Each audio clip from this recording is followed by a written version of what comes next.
a formação do superego. Seja bem-vindo ao nosso encontro terapêutico. Prazer, eu sou Ricardo Oliveira, psicanalista clínico, e quero falar com você sobre a formação do superego. Na clínica psicanalítica, muitos sofrimentos psíquicos estão ligados a uma infância interna excessivamente crítica, punitiva e exigente, culpa constante, autossabotagem, vergonha, sensação de nunca ser suficiente, e tudo isso frequentemente vai apontar para um funcionamento do superego. Compreendendo então como o superego se forma é essencial para compreender o sujeito, os seus sintomas e os seus conflitos internos. O que é o superego? Segundo Freud, o aparelho psíquico é estruturado em 3 instâncias. A primeira instância é o id, que é o pulsional, consciente, rígido pelo princípio do prazer. Depois temos o ego, que é o mediador entre as pulsões, a realidade e a moral. E depois surge o superego, que é a instância moral, a crítica, a normativa. O superego, ele então representa as interdiações, os ideais, também as exigências morais e a voz interna que julga, acusa e cobra. Ele não diz apenas isso é errado, muitas das vezes diz você é errado ou você está errado.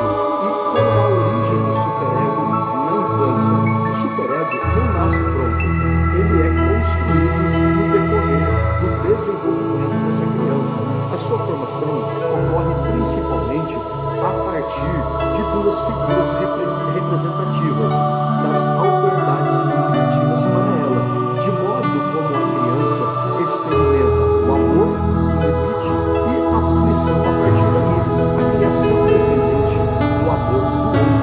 Nos primeiros anos, a sobrevivência psíquica da criança está ligada à aprovação do cuidador.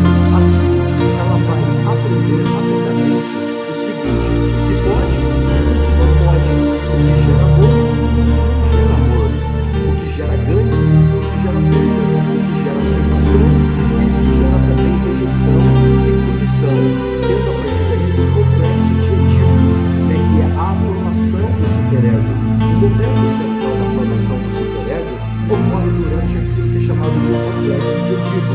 Nesse período, a criança então deseja ocupar um lugar exclusivo, enfrenta frustrações da interdição e precisa renunciar a certos desejos os quais ela tem. A saída do Edipo acontece quando a autoridade externa é internalizada, ou seja, aquilo que antes vinha de fora passa a morar dentro daquela pessoa. Assim nasce então a ideia do superego, a identificação e a interiorização. O superego se forma por identificação e não por uma explicação racional. A criança não introjeta apenas regras, mas também o tom da voz, a maneira como olha, a forma de punir, as exigências da perfeição, o afeto condicionado a ela. E é por isso que o superego pode ser protetor para ela ou ser cruel, que é uma estrutura do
ele também é social.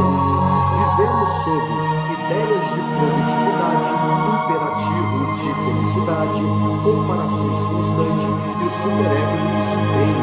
Hoje o superego muitas das vezes diz: você pode tudo, então se não conseguir, a culpa é sua.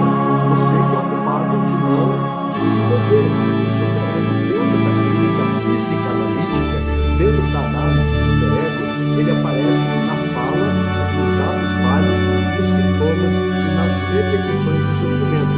E o trabalho clínico não é eliminar o superego, mas torná-lo menos cruel, dar lugar ao desejo, diferenciar a ética da punição, a análise como uma possibilidade de transformação. A psicanálise, ela oferece ao sujeito um passo sem julgamento, uma escuta que não pune, a possibilidade de nomear a própria história. Assim, pouco a pouco, o sujeito deixa de ser governado por instâncias interna, tirânica, e passa a construir a partir dali uma ética mais singular. E o superego, ele é necessário porque ele estrutura, mas quando se torna absoluto, ele adoece.